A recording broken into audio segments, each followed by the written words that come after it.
Olá, boa noite. Eu sou Rosiane Kennedy e este é o Poder em Foco. Toda semana, um jornalista convidado também está comigo participando do programa. Hoje é o sócio fundador da agência Infra, Jimmy Amora. E nesta semana eu entrevisto o presidente do Banco Nacional de Desenvolvimento Econômico e Social, BNDES, Gustavo Montesano. Ele é engenheiro mecânico e mestre em economia pelo IBMEC, Instituto Brasileiro de Mercado de Capitais. No governo Bolsonaro, antes de comandar o BNDES, foi secretário especial adjunto de Desestatização, Desinvestimento e Mercados do Ministério da Economia. Montesano iniciou a carreira no mercado financeiro. Presidente, boa noite. Obrigada por nos conceder essa entrevista. Jimmy, boa noite também. Obrigada pela presença aqui. Eu começo perguntando ao senhor sobre o cenário que o BNDES trabalha em relação à economia este ano, em relação à projeção de crescimento, dólar, se tem acompanhado, qual é esse cenário que vocês trabalham para 2021 para poder traçar os projetos no banco? Olá, Rosiane. Olá, Jimmy. Obrigado pela convite de estar aqui com vocês. Para 21, a gente já está observando a retomada e a gente trabalha com o cenário de que essa retomada vai ser sustentável. A gente teve uma volta em V, foi um momento muito duro em 2020, toda a questão sanitária, retomada da economia, mas a verdade é que a gente conseguiu cruzar a ponte. Não só o Estado brasileiro cruzou a ponte, mas as empresas cruzaram a ponte. O pequeno e médio empresário, obviamente, teve alguns danos, mas também conseguiu cruzar a ponte. E quando a gente enxerga agora dados de atividade, recolhimento de imposto, investimento estrangeiro e toda a agenda de investimento que a gente tem para 2021, a gente enxerga um ano de otimismo. Então é hora de investir, é hora de arregaçar a manga e trabalhar. Agora já é uma retomada com capacidade para poder superar todo o baque que veio da pandemia neste ano ainda, ou quanto tempo mais para isso? Em 2021 a gente vai reverter a queda que a gente teve em 2020. Mas mais importante do que essa reversão temporária é a continuidade da agenda de reformas. Reforma administrativa, reforma tributária, que vão tornar o Brasil com um panorama de crescimento sustentável. E aí sim, a gente entrar numa agenda de crescimento duradouro de vários anos, como a gente viu no passado aqui no nosso país.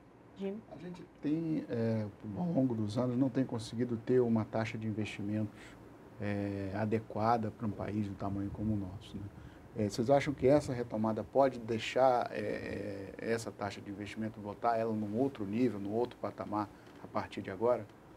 Com certeza, Jimmy, a retomada do investimento de forma sustentável, do crescimento, ela passa pelo investimento, especialmente o investimento em infraestrutura. Ao longo desse século, a gente baseou o nosso investimento basicamente na agenda estatal, seja o governo investindo por si só, ou seja fornecendo subsídio para grandes grupos econômicos fazerem tal investimento. E agora, com juro baixo, o Brasil se tornando menos complicado, as reformas estruturantes, esse investimento vai ser uma combinação do setor privado com o setor público. Portanto, muito mais eficiente e muito mais sustentável. Mas o que é que dá a garantia disso? Porque, por exemplo, reforma tributária é um assunto que se arrasta há décadas. E agora, de novo, não teve andamento no Congresso, um ano que, inclusive, agora já é com mudança nos comandos da Câmara e do Senado. A gente continua tendo essa dificuldade de investimentos por causa da própria crise. O que é que muda, o que é que dá essa garantia? Além de desculpe, só para completar, um calendário difícil do ano, visto que a janela é pequena, visto que em 2022 a gente já tem um período eleitoral, que em geral é difícil para fazer reforma. Sim, o mercado ele trabalha com expectativa. Então, quando a gente fala de 2021, tão importante quanto os investimentos desembolsados, quanto aquele investimento comprado, instalado em 2021, é o que os investidores e aplicadores estão olhando para frente. Ao entrar nessa agenda de reforma, de privatizações, de concessões, mantendo o nosso juros sob controle com a disciplina fiscal, a expectativa do mercado é essa que eu estou te falando, de que o Brasil vai entrar numa agenda de 5, 10 anos de investimento sustentável. E a gente hoje tem a condição de fazer isso.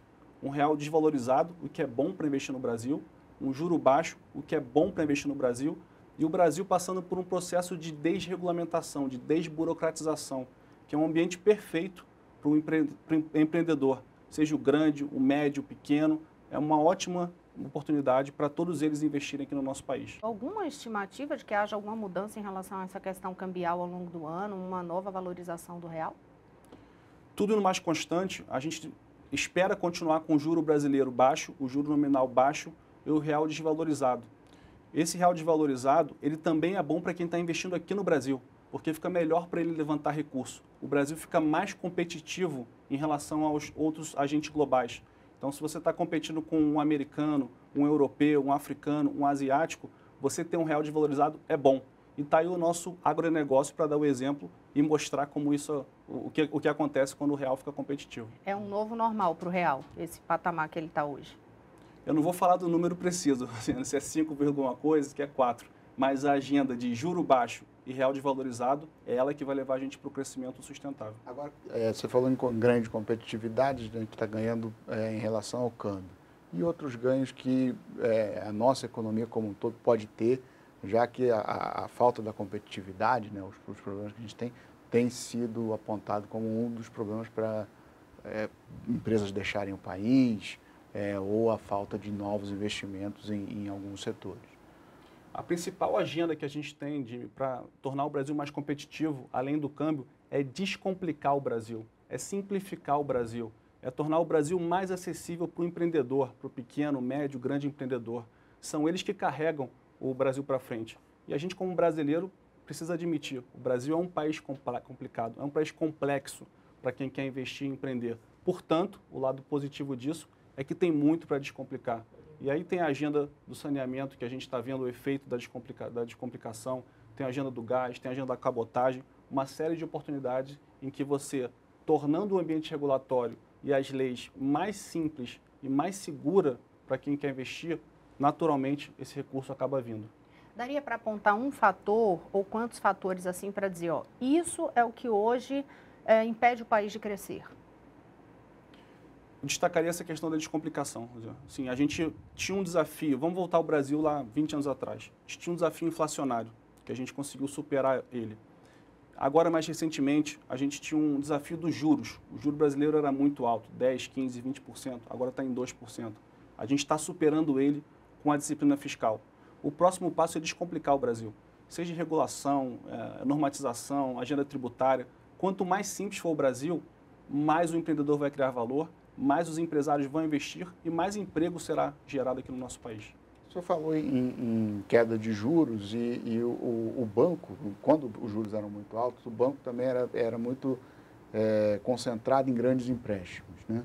O que foi feito, tem sido feito, e você na sua gestão fez, para que tivesse mais empreendedores de pequeno porte, médio porte, pudessem ter acesso ao crédito do banco? No passado, pelo juro alto no Brasil e uma carga tributária elevada e ineficiente, o governo ele dava injeção fiscal para grandes empresas e dava subsídio de empréstimo para grandes empresas e deixava o pequeno e médio lá na segunda página do livro. Esse governo, na nossa agenda, a gente está invertendo isso. Então, o foco prioritário do BNDES hoje, além da infraestrutura, que é o DNA do banco, é o pequeno e médio e microempresário. E o ano passado mostrou isso claramente. A gente aplicou mais de 150 bilhões de reais entre pessoas físicas e pequenos e médios empresários, tanto o BNDES quanto nas operações que fizemos em parceria com o governo federal. Foram mais de 300 mil empresas beneficiadas. Nunca na história do banco, nunca na história do BNDES, a gente conseguiu apoiar tanta empresa como a gente fez em 2020. Mas está mais fácil, porque antes o banco não tem agências, né? O banco trabalha com as agências do sistema bancário. Todos relatavam que era muito difícil de chegar ao crédito do BNDES. O que foi feito assim, para simplificar? Eu vou aproveitar e complementar, até pedindo essa orientação mesmo. Por exemplo, o telespectador que está em casa, ele é um pequeno empresário, né? Aquele micro ou pequeno empresário. Ele sonha ali em avançar com o projeto dele. Qualquer um deles pode simplesmente chegar e recorrer ao BNDES. Como é que é esse processo? Porque quando a gente fala BNDES, parece algo tão distante e, de fato, algo que está sempre vinculado às empresas gigantes. Então, para quem está assistindo a gente, tem lá, é um pequeno empresário, pode sonhar com um crédito do BNDES. Como é que é esse trâmite? Essa é uma pergunta muito interessante e é bom ter a oportunidade de explicar isso aqui. O BNDES é um banco que não tem agência. O BNDES tem basicamente 2 escritórios relevantes, 3, Rio, Brasília, e São Paulo e Recife. A gente trabalha apoiando os bancos, sejam grandes bancos, médios bancos, cooperativas de créditos e agora fintechs, a fornecerem o crédito para o seu cliente final. Então, a gente não faz ali o contato olho no olho, cara na cara com o cliente, mas a gente está ali por trás, trabalhando e apoiando para o mercado de crédito ser competitivo. E em 2020, o grande destaque da nossa atuação foi uma parceria do banco, junto com o governo federal, onde a gente operacionalizou um fundo de garantia, o FGI-PEAC. Esse fundo ele originou 92 bilhões de reais de crédito através dos bancos para os pequenos e médios empresários, mas com uma participação substancial e essencial do BNDES como um intermediário. Então, no final, o cliente não vê o BNDES ali nesses 92 bilhões que foram disponibilizados, mas o banco teve uma atuação chave e a gente tem muito orgulho e felicidade de poder participar disso. Então, o BNDES ele complementa, ele atua de uma forma um pouco mais discreta em relação aos bancos que a gente vê agência, como Caixa Econômica, Banco do Brasil, Santander, Bradesco. É uma atuação diferenciada e neutra. E a gente está bem feliz com esse nosso posicionamento. Pois é, mas como é que é possível, de toda forma, receber um desses benefícios em relação aos créditos? O relacionamento bancário é sempre com quem está lá na última milha, quem está lá com a agência ou quem está remotamente de forma virtual com o seu banco digital. O BNDES ele trabalha tanto com repasse através desses bancos, fornecendo linhas, e o grande destaque do banco nisso aí é o Plano Safra, onde a gente fornece a distribuição das linhas do Plano Safra através dos bancos comerciais, e agora essa agenda de garantias, de fundos garantidores. E o principal desafio para o empresário tomar recursos hoje no Brasil não é mais a taxa básica de juros, como a gente falou anteriormente, o Selic está 2%. Agora é reduzir o custo do risco. Então, dar garantia para o empresário, para as empresas, faz com que a taxa de juros baixe e ele consiga ter mais acesso ao crédito. Então, são com essas duas variáveis que a gente trabalha. Eu vou falar de crédito rural daqui a pouquinho, mas o senhor falou há pouco sobre a questão de mais garantia de investimentos, assim, um ambiente melhor de investimentos em 2021, otimismo para investimentos. No entanto, o país acabou de ver esta semana uma saída de uma grande empresa do Brasil, que foi o anúncio do fechamento da linha de produção da Ford no país. De que forma isso impacta nesse otimismo, nessa perspectiva de investimento no Brasil?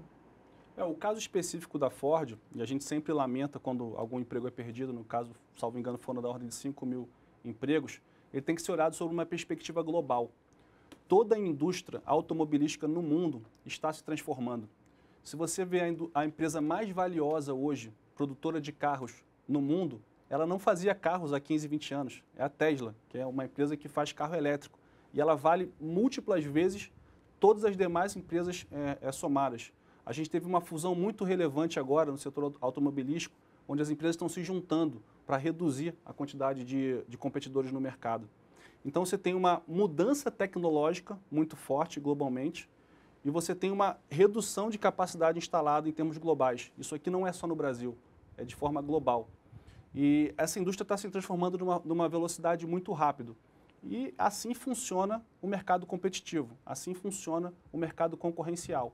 E quem se beneficia mais no final é o consumidor, que tem melhor preços, melhor acesso a produtos e consegue realizar seu sonho, comprar um carro de uma forma barata e mais adequada ao seu perfil. Mas abrir e fechar a empresa faz parte dessa otimização, dessa competição em prol do consumidor. Então a gente lamenta, sempre chato, desafiador, ruim, que a gente perca 5 mil empregos. Agora, quando você olha o todo, Rosiane, a gente criou mais de 400 mil novas vagas em novembro no Brasil.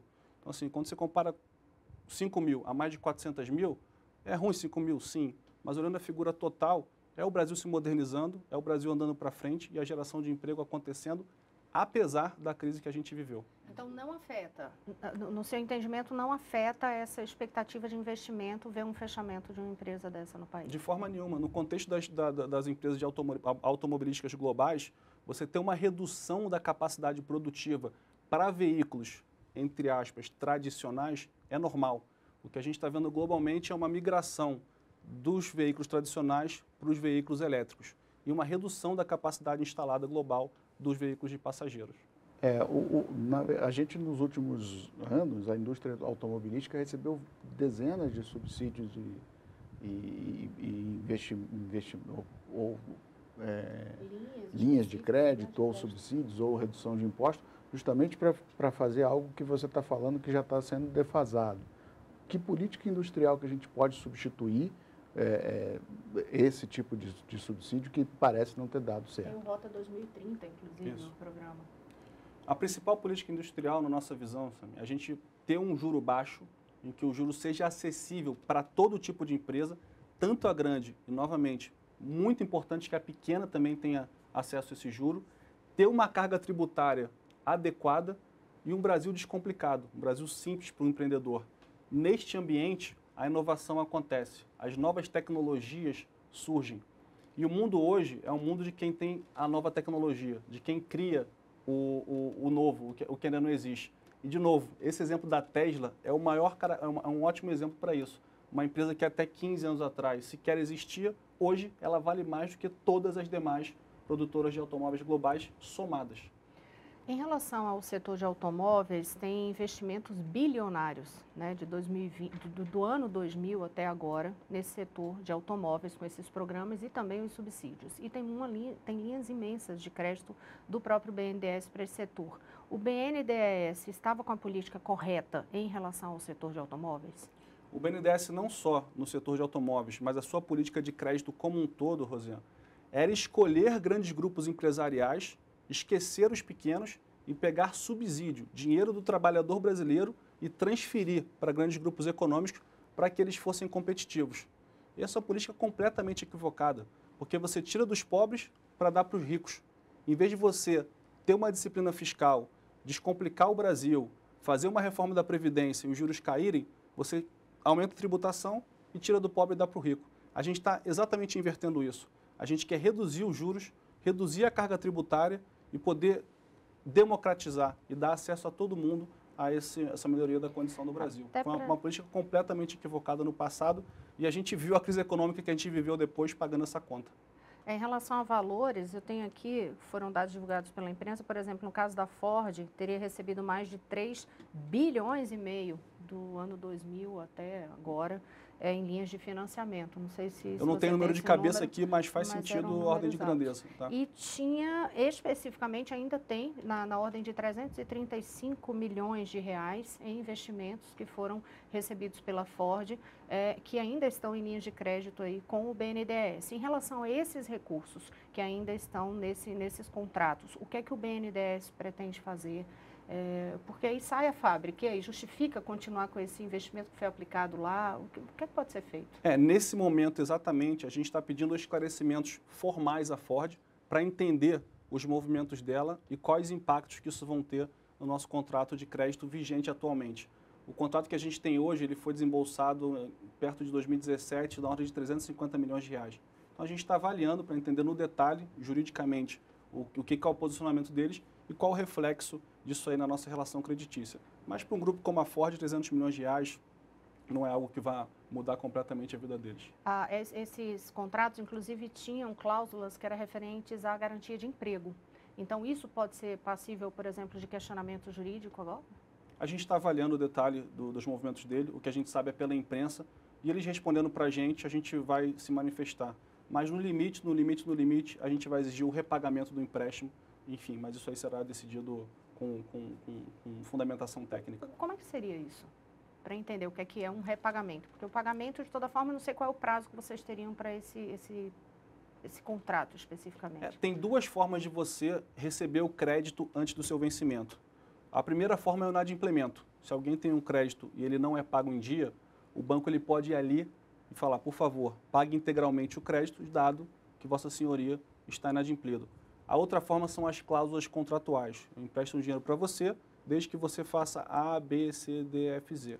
Se por algum motivo você não cumpriu alguma daquelas cláusulas, eu posso pedir para você, por favor, me repague o empréstimo, dado que o nosso acordo aqui não está sendo seguido. Então é isso que o banco está avaliando nesse momento, em que medida que a gente vai se posicionar. Bom, eu queria falar um pouco sobre a parte de saneamento, né? O banco tem trabalhado bastante em estruturação de projetos e terminou, foi o principal realizador dos estudos para o leilão da SEDAI, que é a Companhia de Águas do Rio de Janeiro e que deve ser feito agora em abril. Qual é a expectativa de vocês em relação a esse setor e como é que o que o banco pode fazer para acelerar esse processo de concessões de saneamento ou de realização do saneamento para as pessoas no país? Desde que eu me juntei ao banco, Jimmy, a prioridade zero setorial que me foi dada é o setor de saneamento.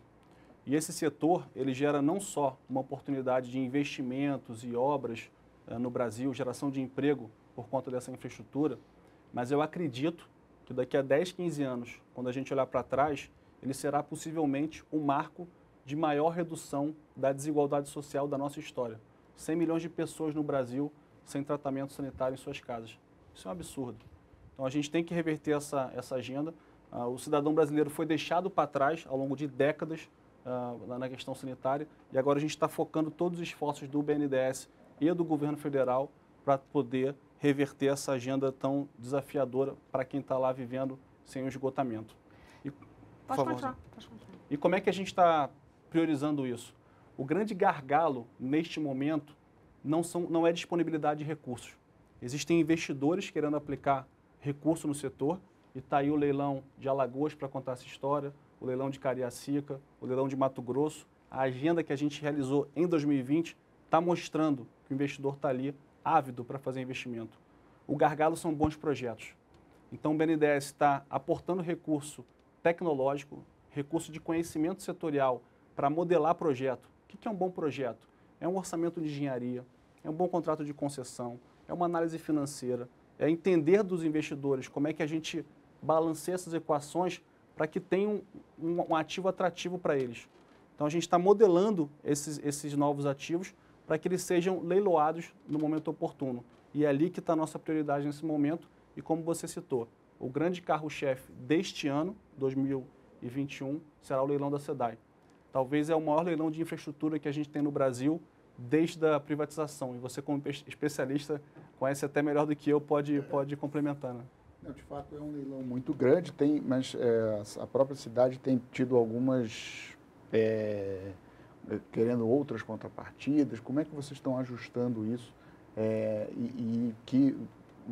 esse leilão da SEDAI pode deixar de legado assim, para o restante, já que é uma agenda difícil, muito difícil, porque o projeto de lei determina que o saneamento do país seja feito até 2033, e é um desafio muito grande. 100 milhões de pessoas precisam ainda receber esgoto tratado, água tratada e tratar o esgoto dela. Né? O leilão da SEDAI é um grande presente para o cidadão carioca, cidadão fluminense. A gente vai gerar mais de 30 bilhões de reais de investimento nesse ativo e mais de 40 mil empregos na obra, além de 10 bilhões de reais de outorga para município, estado, a própria SEDAI. Então, para o estado do Rio, e eu como carioca posso falar isso, passando por um momento tão desafiador economicamente, politicamente, esse leilão, esse investimento é um presente, não só pelas questões de geração de emprego na obra, mas vamos despoluir Baía de Guanabara, Rio Guandu, melhorar a condição turística do Rio de Janeiro. Toda a vida do carioca ali será substancialmente melhorada. Qual o status que a gente está hoje em termos da discussão? Juridicamente, a gente está seguro. O edital foi lançado no final do ano. Parabenizo aqui já todo o trabalho do governo do estado. Fez um belíssimo trabalho o governador Cláudio Castro com toda a sua equipe. Conseguimos lançar o edital que será realizado em abril. Agora, quando aparece um bolo desse tamanho, 10 bilhões de reais em outorga, é natural que tenha alguma discussão política para lá e para cá, mas isso não cabe ao BNDES participar. É discussão política, nós somos técnicos. O leilão está bem precificado, bem modelado e tudo mais constante ocorrerá em abril. Qual é a maior atratividade, no seu entendimento, para um investidor que vem para esse leilão da SEDAI? É um conjunto de fatores, Rosiane. Quando você fala de investimentos hoje de infraestrutura, além do retorno financeiro, de fazer uma obra e coletar aquele recebível, coletar aquela conta de água, luz, esgoto por 30 anos, o saneamento ele tem uma característica específica, porque ele tem um impacto ambiental gigante, ele tem um impacto de saúde incomensurável, porque você melhora a qualidade de saúde das pessoas, um impacto social, porque o nível educacional de quem tem acesso ao saneamento também é melhor, e um impacto econômico, que a casa das pessoas valoriza com saneamento, o turismo valoriza. E aí, por ter esse portfólio completo de impactos socioambientais incomparáveis, eu diria, o setor do saneamento é um carro-chefe hoje no Brasil, que ele conjuga tanto o financeiro quanto o socioambiental. E o que os investidores mais procuram hoje é esse equilíbrio. São os investimentos que se chamam a ASG, Ambiental, Social e de Governança, que é a temática do momento no mercado financeiro. Alagoas, por exemplo, no final do ano teve ágil ali, quer dizer, teve um resultado muito além do que se imaginava. Eu fico até na dúvida, vocês subestimaram o setor, a atratividade do setor, pode acontecer a mesma coisa com o SEDAI? Primeiro que quando a gente faz as estimativas de valor de leilão, a gente sempre procura ser conservador, para ter segurança do que a gente está colocando ali vai ser vendido. E no final do dia, num leilão, cada um botando a sua oferta, são os investidores e as empresas em conjunto que vão dizer qual é o preço. É igual um apartamento. Qual é o preço de um apartamento? É o preço que ele é comprado e o preço que ele é vendido. A gente também ficou muito satisfeito com o resultado do leilão de Alagoas. O leilão de Cariacica também foi positivo e reforçou o que eu estou te falando. Mostrou que o mundo globalmente, não só no Brasil, está de olho no setor de saneamento no Brasil. Então, a universalização que o Jimmy comentou, ela tem total condição financeira de acontecer. O que a gente precisa fazer? Alinhamento político entre governadores e prefeitos de todo o Brasil, para que possam se sensibilizar e dar a oportunidade do cidadão ter acesso à água e esgoto de uma forma definitiva e de qualidade, e bons projetos. E aí é onde entra o BNDES, modelando e estruturando esses projetos. Isso tem dificultado hoje, essa agenda, essa negociação política? O setor de saneamento, ele envolve tanto a esfera municipal, quanto estadual, quanto federal. Então, ele é um setor bem complexo em termos de articulação política. O que eu posso te dizer é que nunca teve tão bom o ambiente político. E agora, com a troca dos novos prefeitos, a gente tem a expectativa de que vai acelerar ainda mais essa agenda com o alinhamento dos estados e as cidades. Eu só queria, para terminar esse tema do saneamento, como é que vocês do BNDES estão se posicionando em relação aos decretos que o governo tem que fazer para regulamentar a lei que foi aprovada no ano passado, principalmente em relação a uma maior participação do mercado privado nesse setor, né, que é hoje o grande discussão, e que uma parte disso vai ser discutida agora no Congresso, quando ele retornar com a análise dos vetos que o presidente fez a esse marco. O que vocês acham que deveria ser o caminho que deveríamos seguir? O papel do BNDES ali, Jimmy, é dar o suporte técnico. A gente não participa do debate político em si, mas a gente dá a visão técnica sobre os temas e as opções em questão. E o que a gente tem dito é que tem que acabar essa discussão de público ou privado. Não importa se é público, não importa se é privado, importa se o cidadão está recebendo um serviço de qualidade. Se sim, ótimo, continua quem está prestando. Não, o cidadão não está recebendo um serviço de qualidade, não está sendo atendido. Então, desculpa, troca e vamos colocar alguém que consiga atender isso. Quando entra nessa polarização de público ou privado, a gente perde o foco no cidadão. Então, colocando o cidadão sempre em primeiro lugar e dando a oportunidade de prestar o serviço, quem está fazendo bem feito, ótimo. Então, o nosso conselho técnico para os políticos pensem no cidadão. Se é público ou privado, depois é secundário, desde que o cidadão esteja sendo atendido. Ainda de saneamento, só para acabar esse bloco, e tem perguntas desse bloco que eu vou deixar ainda para o próximo, para amarrar assuntos deste primeiro bloco, mas só para finalizar esse bloco, além do SEDAI, que outras privatizações de saneamento o senhor acredita que saem neste ano? A gente está trabalhando, Rosane, posso me perder algum dado aqui, com Acre, com Amapá, tem uma operação no Ceará, estamos trabalhando também com Bahia e Minas Gerais. E em conversas também com Rondônia. Dessas todas, nem todas vão sair em 21, mas possivelmente a grande parte delas até o final de 22. E de valores? Prefiro não dizer. Esse pacote? Prefiro não dizer o valor exato, que eu posso me perder algum número aqui. Mas o que a gente enxerga para a universalização do saneamento como um todo no Brasil, fica discussões entre 600 a 700 bilhões de reais. E só o exemplo da SEDAI, a gente está falando de 30 bi, mais Alagoas são 2 bi. Então, estamos caminhando bem nessa agenda. Aí, esse dinheiro, ele vai para o Tesouro? Como é que é esse? Vamos pegar o exemplo de Alagoas, que é algo concretizado, tá? Foram 2 bilhões e meio de reais aplicados em obras, em investimento, cano, acesso à água, tratamento, etc. E 2 bilhões foi para a conta do Estado, que também será investido em infraestrutura.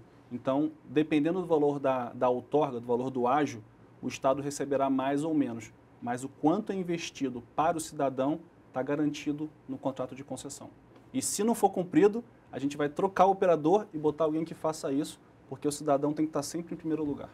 O marco do regulatório do saneamento, ele aconteceu em junho de 2020, então ele é algo muito novo. O setor está justamente entrando agora nessa discussão de como tratar os maus operadores, que é o ponto central da pergunta que o Jimmy me fez. Como serão tratados os maus operadores? E o apelo que eu faço é, não importa se é público ou privado, importa se opera bem ou se opera mal, e vamos esperar os decretos aí editados para a gente ter mais conhecimento técnico, informação precisa de como isso será tratado. O Poder em Foco vai fazer um breve intervalo e a gente volta já já.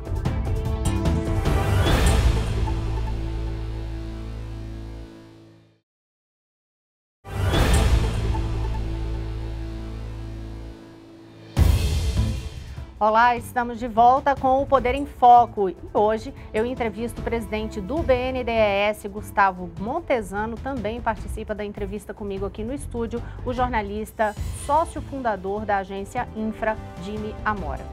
Presidente, eu queria ainda amarrar alguns assuntos do bloco anterior para poder a gente passar para os próximos temas. A gente falou bastante sobre a questão da Ford, eu fiquei com uma dúvida ainda.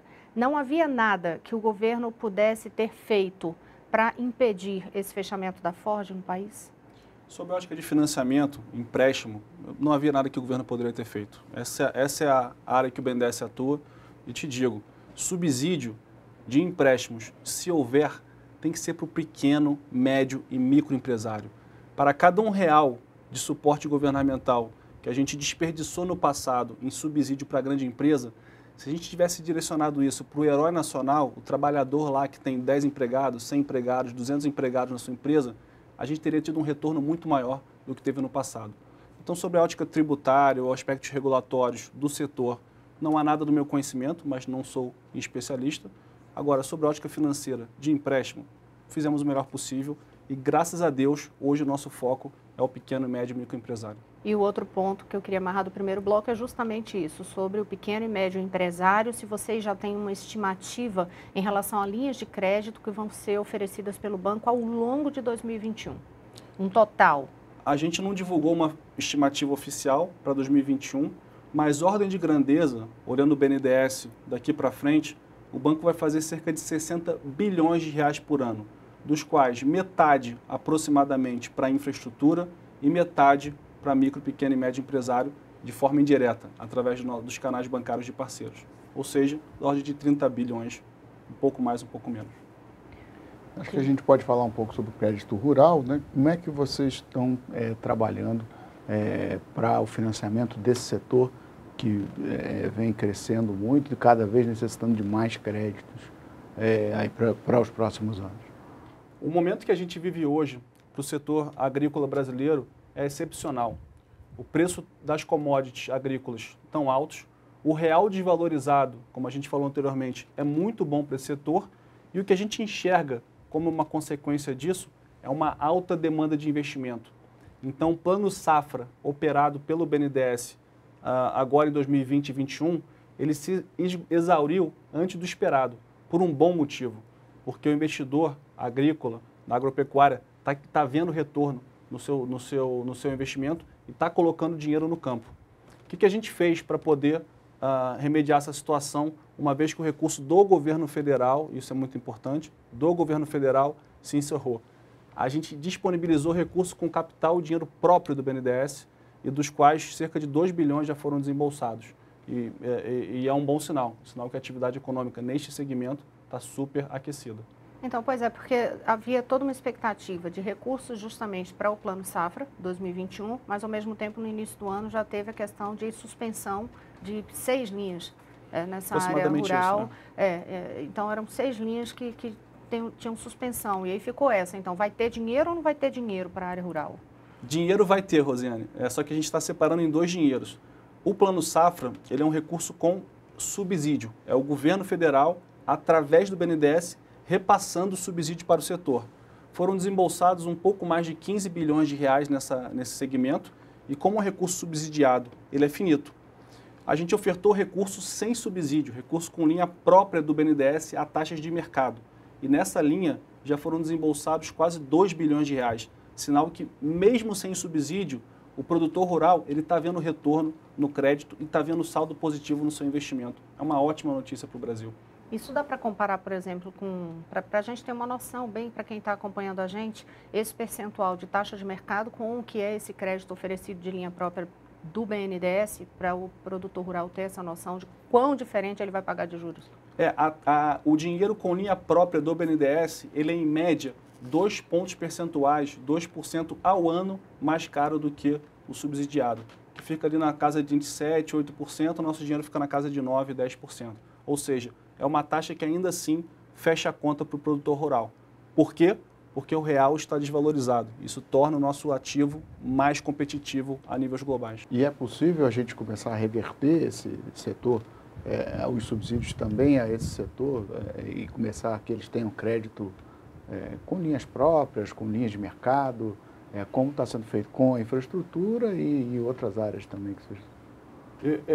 Eu adoraria que isso acontecesse, Sam. Isso é uma discussão política relevante, que vai ser agora no Plano Safra 21-22, mas os dados estão mostrando que mesmo a créditos de mercado está tendo retorno positivo para o setor agrícola. Não vou ousar colocar o que será debatido entre o Ministério da Agricultura e o Congresso para o próximo ano, mas os dados são realísticos. E tem retorno positivo mesmo com financiamento sem subsídio.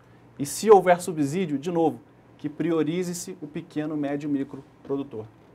No ano passado, por causa da pandemia, o BNDES suspendeu por 6 meses o pagamento de parcelas de financiamentos com o banco. Depois esse período foi prorrogado, podendo haver uma adesão ali até o final de novembro. Mas a pandemia continua. Existe alguma possibilidade ou perspectiva de que neste ano essa medida seja expandida novamente? No momento, a gente trabalha com uma não necessidade de uma postergação transversal, essa palavra que eu uso, para os nossos clientes. O que a gente está fazendo? Para alguns setores específicos, como é o caso de aeroportos, alguns setores de mobilidade urbana, alguns setores de navegação, alguns setores de serviços, a gente fazer uma concessão adicional, mas aí é algo pontual em setores específicos. De forma transversal, para toda a carteira, o que a gente enxerga hoje é o contrário. É uma retomada de atividade, as empresas estão tomando crédito para investir e a inadimplência está baixa. Então, não há necessidade nesse momento. Não seria necessário, por exemplo, o governo trabalhar por um novo decreto de calamidade, por exemplo, que aí tem impacto totalmente em relação a medidas econômicas? Olhando os dados financeiros de crédito, neste momento, não. Não vou ousar comentar sobre saúde, que não é minha especialidade. Mas sobre o lado de crédito e atividade econômica, o que a gente vê é o oposto. É uma aceleração. E tão logo as cidades possam se abrir e a gente possa ter algum tipo de circulação normal, o setor de serviços, o setor de entretenimento, o setor de hotelaria, hospedagem, é o que está represando esse crescimento. Na hora que a gente abrir e o setor de serviços poder voltar à sua normalidade, a gente vai ver um crescimento bem substancial da economia. Durante a vigência da calamidade, até o final do ano passado, uma das medidas ali do BNDES era em relação, por exemplo, à venda da carteira de ações, os recursos não irem para o Tesouro, mas servirem para investimento, justamente para tentar fazer essa economia rodar. Agora, o que é que vai ser feito? Vocês continuam com a venda da carteira de ações e esses recursos vão para onde? Ano passado, a gente vendeu aproximadamente 50 bilhões de reais em ação, só para quem está nos assistindo aqui tem uma ordem de grandeza. A carteira do banco ainda tem algo da ordem de 70 bilhões de reais e a gente vai dar continuidade a essa agenda de desinvestimento. E por que a gente está fazendo isso? Porque não é função de um banco de desenvolvimento, um banco público, ficar especulando a ação no mercado imobiliário. Se as ações sobem ou descem alguns percentuais, é um lucro financeiro para o banco. É uma mera ação especulativa. A função do BNDES é ajudar o empresário, é fazer projeto de infraestrutura, não é ficar especulando em bolsa de valores. Então isso não tem propósito na nossa função social e ainda traz risco para o patrimônio do banco. E é por isso que a gente está vendendo essa carteira de ações. Como um efeito secundário, aumenta a nossa liquidez. A gente não está vendendo a ação para pagar o tesouro ou porque tem que fazer empréstimo, é porque não faz sentido para a gente. Com recursos em caixa, a gente decide a melhor alocação. E aí tem alocação de empréstimo, a gente tem demanda de repagamento do tesouro, mas são coisas desvinculadas. O que há uma preocupação se o banco vai ter fundos para manter esse tipo de pagamentos e não vai ser pressionado a levar todo o dinheiro pagar todo o financiamento, os empréstimos que o governo deu a ele nos outros anos. Como é que vocês estão tratando essa questão com a Fazenda e o governo? Eu vou responder a sua pergunta em dois pilares, Jim. Primeiro, olhando pelo banco especificamente. O BNDES tem, salvo engano, o maior índice de Basileia, e para quem não está assistindo não tem a familiaridade, é o índice de solidez do capital do banco. É um dos bancos mais sólidos em termos de capital do mundo. A gente tem hoje 40% de Basileia, 40%. Isso é muita coisa. Além disso, a gente está com uma liquidez confortável. Temos mais de 100 bilhões de reais em caixa atualmente. Então o banco está extremamente sólido e com capacidade operativa. Por que as pessoas ficam perguntando, pô, mas vai faltar dinheiro, por que o banco não está aplicando dinheiro? O que a gente tem de escassez hoje no mercado de crédito é garantia, é risco, não é caixa, não é liquidez. Então, não só no BNDES, como no sistema bancário hoje brasileiro, diferentemente do que a gente viu em 2008, e as pessoas têm muito isso na memória, hoje não falta caixa, não falta liquidez. Faltam agentes com apetite a assumir o risco. E daí que a atuação, que a gente comentou anteriormente, dos fundos garantidores é tão importante. Então, liquidez, no momento hoje, não é qualquer tipo de gargalo. O que a gente precisa para o Brasil crescer é apetite a risco para o pequeno, médio e microempreendedor. E isso a gente tem de sobra para dar. O BNDES, durante muitos anos, liderou o processo de venda de empresas do governo, né, do governo federal, nos anos 90 principalmente, e está tentando retomar isso. Como é que você acha que essa agenda pode andar nesse ano de 2021 e se é possível ainda vender alguma empresa ou necessário fazer isso na atual conjuntura? A agenda já está andando. A gente tem hoje na nossa carteira alguns projetos do governo federal, onde o destaque mais importante é a operação dos Correios. A gente está nesse momento analisando e estudando qual é a melhor forma de privatizar os Correios e de levar esse ativo a mercado. Mas ainda está em fase de estudo. É importante que a gente faça isso com cautela, com esmero e com muita segurança do que a gente vai estar ofertando ao cidadão brasileiro no dia seguinte.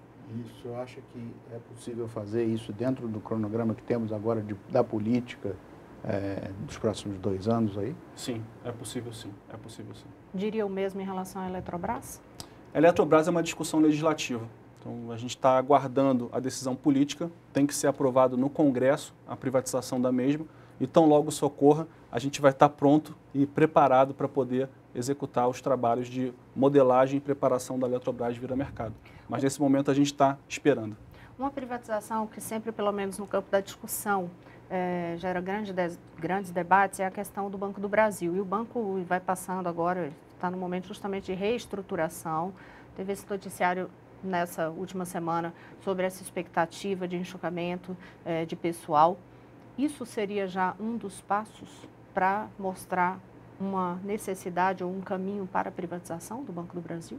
Neste momento, neste governo, a informação, a orientação que nós temos do presidente é que o Banco do Brasil está fora de cogitação de ser privatizado. Mas olhando mais à frente, o Banco do Brasil provavelmente, se não for privatizado, vai ficar muito aquém da concorrência por evolução tecnológica, competição do setor financeiro. Então, a gente vê com naturalidade que em algum momento no futuro isso ocorra. Mas, nesse momento, a orientação do presidente é que está fora da mesa. Agora, por que ficaria aquém de toda forma, hein, presidente, assim, em relação ao futuro? Porque o governo não teria por que investir, para entender o que é que muda esse paralelo para a disputa de mercado? Basicamente, a revolução tecnológica. O que a gente vê hoje no setor financeiro, e está aí as contas digitais, os bancos digitais, a fintech, até as operadoras de tecnologia virando banco, é uma competição tecnológica muito ferrenha. Então, vai ser uma briga por eficiência que a gente nunca viu antes nas nossas vidas e um aumento de competição para o cliente financeiro de vários segmentos. Telefonia querendo virar banco, empresas de tecnologia virando banco, os próprios fintechs virando banco, corretoras virando banco. Então, vai ser um ambiente muito concorrencial. Com todas as amarras que um banco público tem, ou ele é um banco muito nichado, como é o caso do BNDES, que faz uma atividade essencialmente de governo, ou a concorrência pelo cliente final vai ficar muito difícil dele conseguir seguir. Ou seja, ele tem um tempo de vida útil como estatal. Essas são as palavras do meu amigo Rubem Novaes, que foi presidente do banco há pouco tempo, e é o diagnóstico que ele colocou. O senhor arriscaria alguma coisa tipo uma década? No tempo que a gente vê hoje a revolução tecnológica, é difícil precificar qualquer coisa. Mas vou usar o exemplo que a gente deu aqui durante esse bate-papo tão agradável. A empresa de carros, produção automobilística mais valiosa do mundo, ela não existia há 15 anos atrás. E hoje, essa empresa ela vale mais do que todas as empresas produtoras de automóveis somadas algumas vezes. Então, a evolução tecnológica que a gente vê hoje em todos os segmentos de serviços é muito rápida. É difícil prever o futuro. Bom, e eu acho que a gente pode falar um pouco sobre também os processos que o banco está trabalhando para auxiliar governos e o governo federal e os governos locais a fazer processos de concessão de serviços públicos, né? Como é que essa carteira está andando e o que vai ser necessário para ampliar ela e depois para que esses projetos não tenham uma queda de qualidade, os estados consigam manter os serviços funcionando com qualidade. Perfeito, Jimmy. O nosso foco primordial é na qualidade. A gente, quando se propõe a fazer um projeto, a gente tem que garantir que a qualidade final dele será adequada, porque se não for, o custo final para o cidadão é muito alto. E a nossa carteira ela cresceu muito no último 1 ano e meio, desde que eu me juntei ao banco. A gente tem hoje quase 100 projetos em carteira, diversos setores, saneamento, energia elétrica, portos, rodovia, unidade de conservação florestal, tecnologia. É um portfólio enorme, imóveis, é um portfólio enorme de projetos no mercado. E a gente está muito otimista para todos eles. Agora, tem um tempo de maturação, tem um tempo de preparação. É algo que requer investimento de gente, dinheiro e tempo para ser feito. Não dá para estalar o dedo e achar que vai ter um leilão no dia seguinte, porque possivelmente não será bem sucedido. É importante que ele seja feito com qualidade. O que você pode dizer para os prefeitos que estão chegando agora, nessa semana praticamente aí, que eles podem fazer para conseguir gerar projetos desse tipo para as suas cidades? Para prefeitos especificamente, municípios, o BNDES hoje não tem capacidade de atender. A gente está focado no governo federal e em estados. E só nesses 2 clientes a gente já está tomado na nossa fábrica de projetos. Para prefeitos, o que a gente está preparando são parcerias com bancos regionais, bancos locais, que possam fazer essa última milha, se apoiando e se aproveitando de modelagens que o banco monta em operações pilotos. E aí tem exemplos de iluminação pública, que é um super sucesso, todo o caso do saneamento, em que eles vão fazer em parceria com o governo estadual. Temos pilotos de creche, temos pilotos de hospitais, temos pilotos de presídio. Então, é uma carteira vasta e que, se o prefeito parar com calma e fizer o dever de casa do que ele pode concessionar de serviço público a terceiros interessados, vai ficar surpreendido e vai melhorar muito o serviço para o cidadão da cidade dele. O senhor diria que em algum momento, assim, tem projetos, tem linhas de crédito que terminam ficando ali no banco sem a procura, de fato, por causa da dificuldade de apresentação dos projetos, da adequação dos projetos? Com certeza. O principal desafio nosso hoje para crescer a carteira de crédito do BNDES são bons projetos. E exatamente por isso que a gente reforçou o time de fábrica de projetos no BNDES. E o BNDES foi percebendo ao longo do tempo que ele tinha balanços, ele tinha capital, ele tinha liquidez para emprestar, tinha caixa e faltava bom projeto. Então a gente pegou parte do time técnico do banco e botou nesse departamento de projetos, que é como se fosse uma nascente de água, que gera um rio e a gente está lá no final do rio financiando. O grande gargalo de crescimento hoje no Brasil não são recursos, são bons projetos. Então o empresário que investir tempo, fizer uma boa modelagem, uma boa estruturação, tiver uma boa ideia com um bom projeto, é o que o Jimmy colocou, um projeto bem feito, que não é da noite para o dia que isso acontece, provavelmente vai ser bem sucedido em levantar recursos.